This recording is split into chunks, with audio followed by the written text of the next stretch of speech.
ভিডিওটি দেখে ভালো লাগলে লাইক ও সাবস্ক্রাইব করে দিন। 100 জন খ্রিস্টানকে যদি একই প্রশ্ন করে তোদের ভগবানকে, একবারই বলবে আমাদের ভগবান ঈশা মসীহ, যিশু ক্রাইস্ট। মুসলমানকে জিজ্ঞাসা করবে 3 থেকে 5 মানে মৃত্যুর আগে পর্যন্ত, যাকে এই তোদের ভগবানকে একই উত্তর দেবে, ভাই আমাদের ভগবান হলো আল্লাহ। হিন্দুদেরকে যদি একই প্রশ্ন করা হয়, ভাই তোদের ভগবানকে, কনফিউজ। 100% হিন্দু 100% কনফিউজ, জানে না ভগবানকে। দ্বিতীয়ত, যদি তুই মুসলমানকে জিজ্ঞাসা হয় তোরা মসজিদে কেন যাচ্ছিস, ওদের শেখানো হয় মসজিদে যেতে হবে নামাজ আদায় করার জন্য। সপ্তাহে ওরা 100% একদিন মসজিদে যাবেই। তুমি যদি খ্রিস্টানদের জিজ্ঞাসা করো তোমরা কেন কোথায় যাবে, কোথায় যাও না, আমাদেরকে একদিন তারা চার্চে যাবে। কেন? ঈশ্বরে প্রার্থনা করার জন্য। ওদের শেখানো হয় জন্মের থেকে, এটা সংস্কার।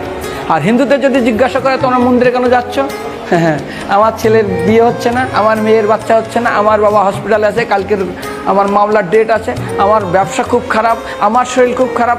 99.99 হিন্দু জানে না মন্দিরে কেন আসা উচিত, তাদের ভগবানকে মৃত্যুর পরে কোথায় যাবে। মুসলমানকে জিজ্ঞাসা করবে মৃত্যুর পর কোথায় যাবে, বলবে ভাই নামাজ রোজা যদি না করি দোজকে যাব, অর্থাৎ নরকে যাব।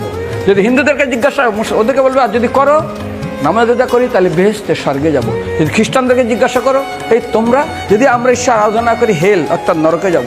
যদি বলা হয় যদি করো ঈশ্বর আরাধনা তাহলে তোমরা হেভেন স্বর্গে যাব। আর হিন্দুদেরকে বলছে তোমরা মরার পরেই 99% হিন্দু এটাই বলে, মিথ্যাই বলে, আমার বাবা স্বর্গে গিয়ে বসে। তোর বাবা কি জমি কেনা আছে নাকি স্বর্গে?